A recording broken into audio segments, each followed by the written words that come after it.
So today we're going to look at a ridiculous new policy in Chicago to place limits on the police when it comes to foot pursuits. And then I want to take a look at sort of the leftist rationalizations to tell themselves that they used to tell themselves that this is okay. Because it's very interesting, because it's the psychology that makes this sort of nonsense possible. And the more you can understand the psychology, the more you can deal with it. So, starting here in the Washington Examiner, Chicago police place limits on foot pursuits. The Chicago Police Department unveiled a policy Tuesday that prohibits officers from pursuing suspects of minor offenses on foot or if people simply run away. This comes as a result of a shooting, which Mayor Lori Lightfoot says now we need reform. Under the new policy, officers cannot chase anyone in connection to minor offenses such as a parking violation, driving on a suspended license, or drinking in public. However, they are still allowed to pursue those suspected of committing a serious traffic offense, such as driving under the influence and street racing, along with those suspected of committing a Class A misdemeanor, such as domestic battery or a felony. The decision on whether to pursue a suspect is still the responsibility of the officer, including whether they believe, and this is key, the suspect poses a threat to public safety. That would be, I guess, after the event that got the police attention in the first place. However, the policy outlines some instances in which officers would need to stop pursuing a suspect, including stopping a pursuit if someone is injured, if the officers are unable to communicate with other officers, or if they no longer know where they are located. So it's here to keep everybody safe, right? So I pulled out the actual policy put out by the Chicago Police Department, and down here, decision to pursue department member, under Part B, department members may only engage in or continue a foot pursuit if there is a valid law enforcement need to detain the person that the department members reasonably believe outweighs the threat to safety posed by the pursuit, which would be in the case of a felony or a Class A misdemeanor that endangers the physical safety of others. Examples of Class A misdemeanors include aggravated assault, battery, domestic battery, unlawful use of weapon, criminal trespass to residence, theft, and retail theft. However, here is where it gets interesting. Where they are no longer able to pursue is less than Class A misdemeanors, which includes things like curfew drinking on the public way, simple assault, or criminal trespass to land. Some other things that seem to fall under this, although I am no lawyer, would be telephone harassment, aggravated speeding, which is 31 miles over posted limit, window peeking, exposing oneself, and various other things you'd kind of want the police to get the bad guy, but now, of course, they simply have to run faster than the officer can walk. And if you've ever heard the saying, there's never just one cockroach, you can kind of apply that to crime too. It's like, yeah, they may be driving 30 miles over the speed limit, but why? Usually they're not just late for their kid's birthday party or baseball game or something. Usually once you start peeling back the layers of that onion, you find one crime leads to a bigger crime, leads to more problems. But of course, since you can just run away, we're never going to know that. So I've been working on my local community website posting game, kind of throwing these ideas out there in a more humorous way. I think I did better than last time, to see how, because I'm in Western Washington, I want to see how kind of the lefties rationalize this. So I wrote, Chicago PD unveils a new policy that requires officers to walk, not run, after criminal suspects. This new foot pursuit policy prohibits officers from chasing suspects of minor offenses if they choose to run away. Now I know what you're thinking. This new policy discriminates against obese and disabled criminals. But the flip side of this is the physical requirements for employment at the local PD can now be dropped, allowing for a more diverse range of candidates. Furthermore, ask yourself, if no one gets arrested, was a crime ever really committed? More diversity, lower crime statistics, sounds like progress to me. And as we all know, well-intentioned public policy never has any unintended consequences, so this is a can't-lose situation.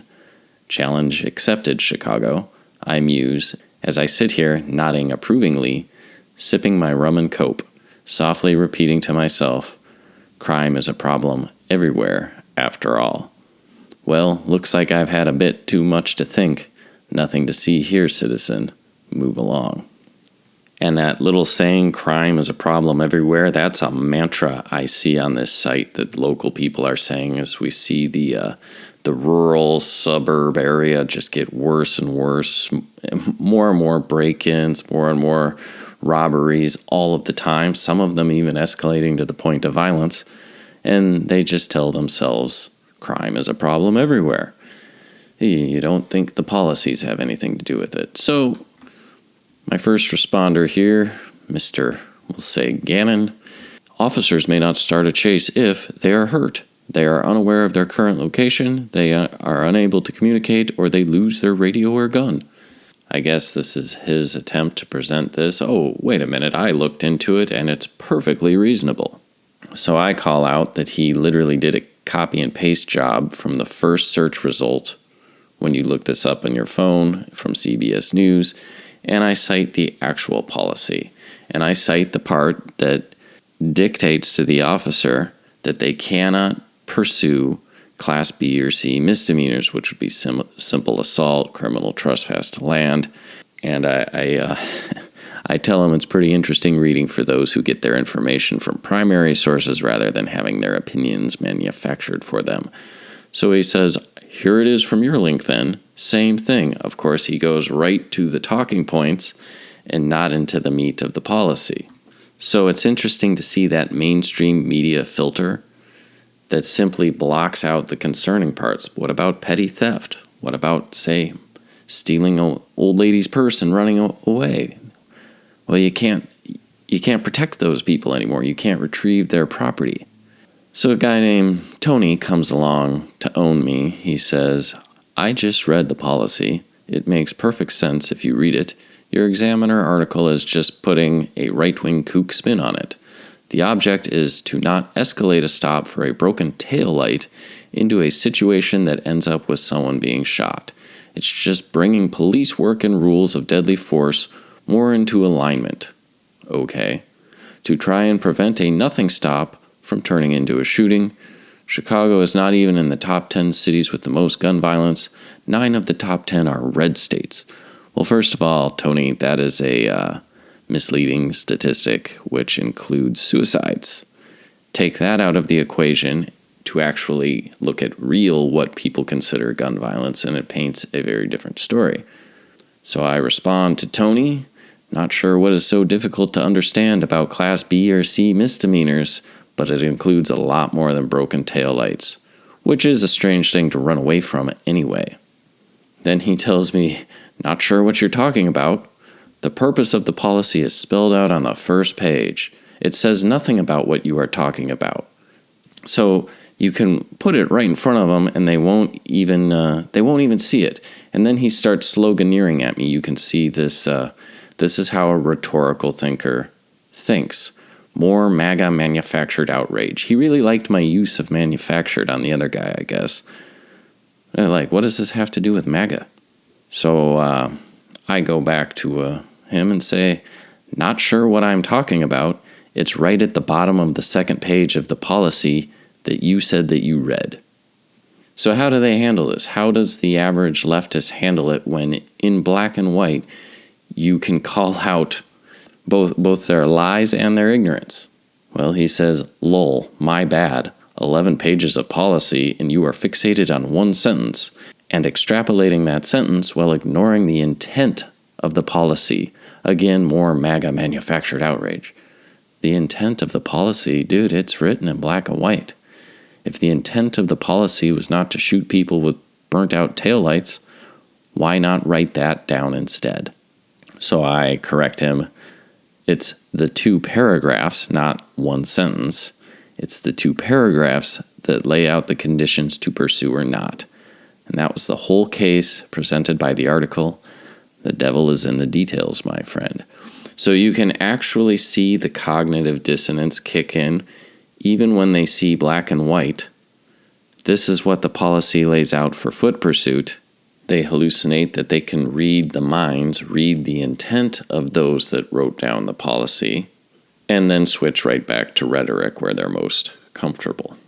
It's just MAGA manufactured outrage, and you're extrapolating from one sentence, not the 2 paragraphs that lay it out, but one sentence. And I don't have time to read 11 pages of policy.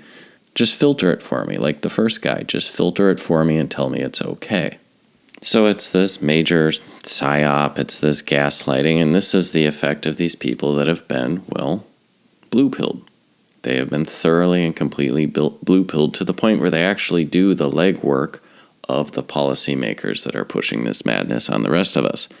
Now, I will say there was a fair number of people that wrote back to me that really liked this, a fair number of people that were shocked, people that shared stories of break-ins that they've had to deal with where the cops are just kind of like, yep, that sucks, but there's nothing we can do anymore. And so, all in all, kind of pushing on these boundaries helps and works, but it's amazing to see just how effective the mainstream media has been at brainwashing the public at large. And that, we may think we've made a lot of headway getting through to people with what's online, on BitChute or whatever, but there is a long way still to go.